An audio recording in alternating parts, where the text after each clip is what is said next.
नमस्कार, किस्सा यूपी का देख रहे हैं और मैं हूं आपके साथ दिव्या सिंह। रमजान से पहले संभल की शाही जामा मस्जिद मामले में इलाहाबाद हाई कोर्ट ने बड़ा फैसला सुनाया है, जिससे मुस्लिम पक्ष को बड़ा झटका भी लगा है।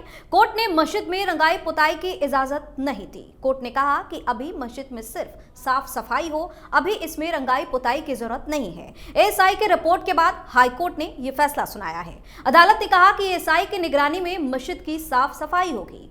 कोर्ट ने मस्जिद कमेटी से कहा कि वे 4 मार्च तक अपनी आपत्तियां दर्ज करा सकते हैं, जिसके बाद मामले की अगली सुनवाई होगी। ऐसे में कहा जा रहा है कि संभल की मस्जिद कमेटी इलाहाबाद हाई कोर्ट के इस फैसले पर सुप्रीम कोर्ट का दरवाजा भी खटखटा सकती है। वहीं इस मामले में हिंदू पक्ष का कहना है कि रंगाई पुताई के नाम पर विवादित परिसर से छेड़छाड़ की जा सकती है। आज इसी पर चर्चा करेंगे। मेरे साथ स्टूडियो मौजूद हैं कैपिटल टीवी के executive editor Rajeev sir. Sir, आपका स्वागत है। धन्यवाद। इलाहाबाद हाई कोर्ट ने तो अपना फैसला सुना दिया, कितना बड़ा झटका माना जाए? देखिए, जिस तरीके से इलाहाबाद हाई कोर्ट के जजों को रात भर में सद्बुद्धि आ गई, उनको समझ में आ गया कि ये कॉन्स्पिरेटर ग्रुप है और ये लोग केवल साजिश कर सकता है, क्योंकि एएसआई की टीम ने अपनी रिपोर्ट सौंपी और कहा कि देखिए क्या क्या फेरबदल किए गए हैं। इसके कुछ प्लेट्स गायब हैं, नीचे से कुछ खोदे गए हैं, निकाले गए हैं, तोड़े गए हैं। मतलब परिसर के अंदर मस्जिद में रिकंस्ट्रक्शन का काम किया गया है, न कि केवल रंगाई पुताई की जाती है। ये लोग पहले से ही जो एएसआई के प्रोटेक्टेड साइट है, यानी कि उसकी पूरी जिम्मेदारी आर्कियोलॉजिकल सर्वे ऑफ इंडिया के पास है, उसमें आप हस्तक्षेप करते हो इंतजाम के नाम पर। इंतजामिया कमेटी ये व्यवस्था करती है किस बात के लिए कि वहाँ पर जो भी सबूत है, यानी कि जो पत्थर ऐसे हैं जिसमें हिंदू देवी देवताओं के प्रतीक हो सकते हैं, मूर्तियां हो सकती है, उकेरे गए हो सकते हैं, कुछ प्रमाण हो सकते हैं, जैसे ज्ञानवापी परिसर के अंदर मिला शंख चक्र गदा, ये सारे पत्थरों पर उकेरे गए थे, जो कि प्रमाण मिले ज्ञानवापी परिसर के अंदर। जब कोर्ट में मामला चल रहा है, हालांकि मजिस्ट्रेट कोर्ट ने सर्वे के आदेश दिए, लेकिन सुप्रीम कोर्ट ने उस पर रोक लगा दी है कि आगे की सुनवाई तक आप कोई आगे की कार्रवाई नहीं करेंगे। यानी सुप्रीम कोर्ट जब तक फैसला नहीं दे देता तब तक आप उस पर कोई आगे सुनवाई नहीं करेंगे, यथास्थिति बरकरार रखेंगे। लेकिन फिर भी जब मजिस्ट्रेट कोर्ट ने सर्वे के आदेश दिए तो इन लोगों को लग गया कि अब सर्वे अगर होगा तो ये साबित हो जाएगा कि ये मस्जिद मंदिर को तोड़कर ही बनाई गई है, तो इसलिए सारे सबूत इसमें से खत्म करो। जैसे इन लोगों ने ज्ञानवापी में भी सबूत खत्म करने की कोशिश की, हालांकि सारे सबूत खत्म नहीं हो पाए। तो जब ताला तोड़कर अंदर जाया गया तो सब कुछ दिखाई पड़ने लगा कि ये मंदिर था और इसे तोड़कर ही बनाई गई है मस्जिद। तो इसलिए इन लोगों ने पहले से सावधानी बरतनी शुरू कर दी। अब एएसआई की टीम को अंदर जाने दिया गया, क्योंकि हाई कोर्ट से तो जो पहले फैसला आया उसमें तो इन लोगों को लगा कि एएसआई की टीम होगी, कमेटी बनेगी और उन कमेटी के आधार पर हम लोग क्या करेंगे, रंग रोगन रंगाई पुताई करेंगे, खूबसूरत बनाने की कोशिश करेंगे। लेकिन जब उन लोगों के पास चाबी होगी और वो लोग जब काम करना शुरू करेंगे तो उस समय ये क्या क्या करेंगे किसी को पता नहीं है। इसलिए एएसआई ने पहले के भी कुछ रिपोर्ट दिए कि देखिए ये परिसर ऐसा है जिसमें से इन जगहों पर ये चेंज किए गए हैं, जबकि चेंज करने का इन लोगों के पास कोई अधिकार नहीं है। तो ऐसे में साफ सफाई के लिए तो अपनी जगह पर है, लेकिन अगर कंस्ट्रक्शन के काम करने वाले राजमिस्त्री को अंदर जाने दिया जाए या फिर वर्कर के नाम पर ये रंगाई पुताई कराने के नाम पर कुछ वर्कर को अंदर भेजे और वहां पर हम लोग दिन भर निगरानी करेंगे तो रात में भी निगरानी नहीं कर सकते। तो इसलिए ये इजाजत देना ही गलत है कि वहां पर कंस्ट्रक्शन के काम करने वाले लोग जाएं। इसलिए हाई कोर्ट के जजों को लगा कि नहीं, रिपोर्ट तो सही है, ये रिकंस्ट्रक्ट करेगा और उन सबूतों से छेड़छाड़ करेगा, इसीलिए कह दिया कि सिर्फ साफ सफाई करना है। साफ सफाई के लिए आपको औजार लेके अंदर नहीं जा सकते। हिंदू संगठन जिस तरीके से गुस्से में था उसको भी देखकर लग रहा है कि कुछ फैसले में बदलाव हुआ होगा क्या? नहीं, देखिए, हिंदू संगठन से इन जज साहब को कोई लेना देना नहीं है। भले ही 7 मार्च को उसकी सुनवाई होगी, लेकिन फिर भी इन लोगों ने प्रेशर बनाया और उस प्रेशर का फैसले पर असर पड़ा, ये मानने वाली बात नहीं है। क्योंकि अगर इन दबावों का, हिंदुओं के दबाव का जजों के ऊपर असर पड़ना शुरू हो जाए तो इतने जो फैसले लगातार बैक टू बैक फैसले आ रहे हैं, उन फैसलों में ये पहले ही तब्दीली कर चुके होते। अगर यूसीसी पर उत्तराखंड की सरकार से पूछ रहे हैं कि क्या आप इसके प्रावधानों में कुछ चेंज कर सकते हैं, इसके लिए क्या डायरेक्शन दी जा सकती है, क्योंकि उसके ऊपर पीआईएल दर्ज किया गया है। भाई जब सरकार ने बना दिया, एक कानून बनाया, उसमें एक एक धाराएं लिखी हुई है, जब उस पर कोई आपत्ति नहीं हो सकती, किसी एक पर आपत्ति हो तो उसके खिलाफ कोर्ट जाया जा सकता है। लेकिन जब पूरे धाराएं इसमें निर्धारित है कि लिव इन रिलेशन में कैसे रहेंगे, शादियां कैसे होगी, बाल विवाह कैसे खत्म होगा, या फिर मुस्लिम पर्सनल लॉ के आधार पर महिलाओं के विरासत में मिले हुए संपत्ति के अधिकार से आप वंचित नहीं कर सकते, तो उनमें आपको एक किसी मुद्दे पर परेशानी है तो उसकी बात करें। आप उनसे पूछ रहे हैं कि क्या अगर हम कुछ निर्देश दें तो आप उसमें चेंज कर सकते हैं। चेंज करने की ताकत जो है वो चाहे असेंबली में है या फिर पार्लियामेंट के अंदर है। आप चेंज करने के लिए क्यों बौखलाए हुए हो? उसी तरीके से वक्फ बोर्ड को लेकर, उसी तरीके से नेम प्लेट मामले पर भी हुआ, उसी तरीके से ऐसे कई मामले हैं जो मुस्लिम पक्ष की याचिकाएं जिसमें होती है। जैसे अभी प्लेसेस ऑफ वर्शिप एक्ट को लेकर भी सुप्रीम कोर्ट में सुनवाई चल रही है, और उसमें भी ओवैसी से लेकर सारे मुस्लिम संगठन जमीयत उलमा हिंद के याचिका पर ही सुनवाई फिर से शुरू हुई।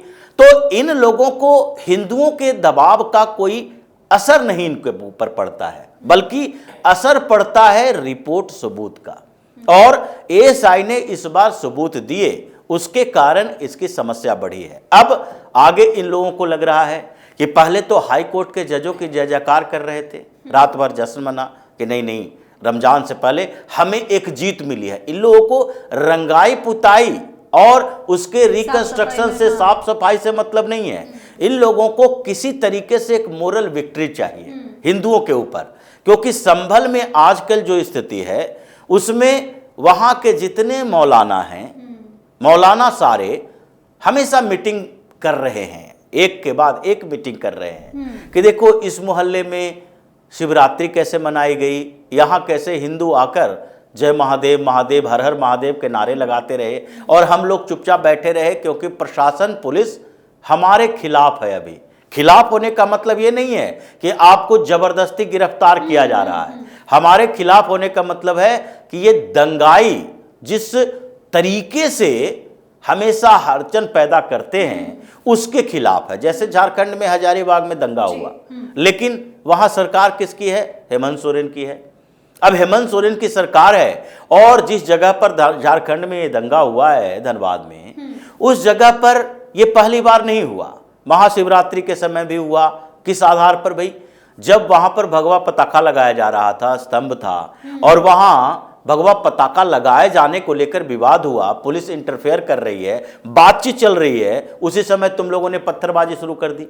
इन लोगों ने पत्थरबाजी को एक ऐसा हथियार बना लिया है कि इनके रग रग में बस गया है कि हम किसी भी समस्या का समाधान इस पत्थर से, ईंट से, बंदूक से, राइफल से, गन से, बम से, इसी से कर सकते हैं। इनको डेमोक्रेसी से कोई लेना देना नहीं है। ये व्यवस्था सिर्फ तभी इसका इस्तेमाल करते हैं जब इसके पक्ष में कुछ आता हुआ दिखाई पड़ता है। जब सुप्रीम कोर्ट, हाई कोर्ट से इनके पक्ष में फैसले आए तब इनको लगता है कि नहीं नहीं इस व्यवस्था का इस्तेमाल करना चाहिए। एक भी फैसला इसके विरोध में आएगा ये सीधे निकल जाएगा। जैसे कि ज्ञानवापी मसले में एक बार जस्टिस चंद्रचूड़ ने कह दिया कि पूजा का अधिकार प्लेसेस ऑफ वर्शिप एक्ट के अंतर्गत नहीं आता, उसमें आप रोक नहीं सकते। पूजा का अधिकार मतलब कहीं अगर अवशेष हैं, कहीं अगर मंदिर के प्रमाण हैं, कहीं अगर फायर टेम्पल में किसी गुरुद्वारे के या चर्च के प्रमाण हैं, तो वहां पर हम उसके पूजा के अधिकार को रोक नहीं सकते। हाँ। भले ही उसके रिकंस्ट्रक्शन के लिए, यानी कि उसके कैरेक्टर में चेंज करने के लिए प्लेसेस ऑफ वर्शिप एक्ट में प्रावधान है। इसलिए टेक्निकल तरीका है जिसके आधार पर हम ज्ञानवापी में किसी को पूजा करने के अधिकार से वंचित नहीं कर सकते। और इस आधार पर जब आगे सर्वे की बात होने लगी तो जस्टिस चंद्रचूड़ के खिलाफ इन लोगों ने एक मुहिम छेड़ दिया कि उन्होंने एक ऐसा आधार बना दिया है जिसके कारण सारे मस्जिदों में मंदिर ढूंढे जा रहे हैं। सारे मस्जिदों में मंदिर नहीं ढूंढे जा रहे हैं, बल्कि जहां मंदिर थे और उसको तोड़कर मस्जिद बनाई गई, उन जगहों पर फिर से मंदिर ढूंढे जा रहे हैं। ये बात इन लोगों को पूरी तरह से समझ लेना चाहिए कि लिस्ट में 1800 के आसपास इस्लामिक स्ट्रक्चर हैं, जिसमें मस्जिद भी है, दरगाह भी है, और जिसमें कुछ ऐसे जगह भी हैं जहां पर इन लोगों ने उसका इस्तेमाल किया और उस इस्तेमाल के बाद इन लोगों ने उस पर कब्जा कर लिया है अलग अलग तरीके से। तो ये सारे जो लिस्ट तैयार हैं उसमें दावे तो होंगे और ये कोर्ट में ही जाएंगे। तो संभल में जो उस दावे के खिलाफ चल रहा है, अब ये लोग सुप्रीम कोर्ट जाएंगे।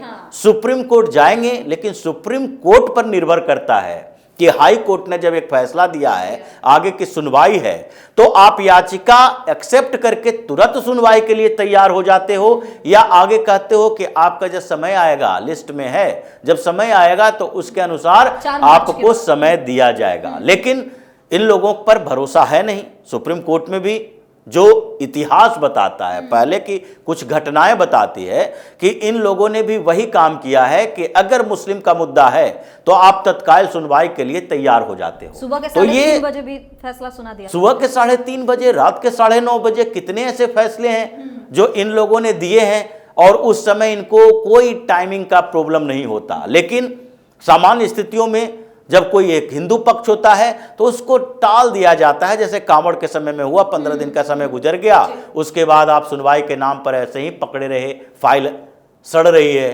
धूल जम रहा है। अब कब सुनवाई हुई, क्या हुई, किसी को कोई लेना देना नहीं है, क्योंकि जो मुस्लिम संगठन ने याचिका दायर की थी उसका काम तो 15 दिन के बाद खत्म हो गया। उसको तो लगा कि अब तो हमारी जीत हो गई, 15 दिन तक ये विवाद रहा, और उसके बाद अब अगले साल अगर कोई ऐसा आदेश आएगा तो उस पर सुनवाई करवाएंगे।